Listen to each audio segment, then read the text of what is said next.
is just a really cool GembaDocs application. I don't think enough clients use GembaDocs for this. So the guys are using that for the 3S standard for this area. So what you're going to do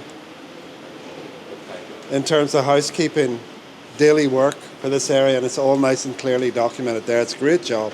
The visual standards in this area in general are really cool. So I'm loving the location markers for these different machines, for this different equipment.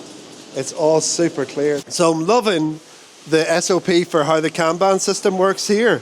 I don't think, again, many people don't have adequate standards to explain how the cards are supposed to be handled. And it's really, really beautifully done here. And it's just a simple little 2-bin Kanban system.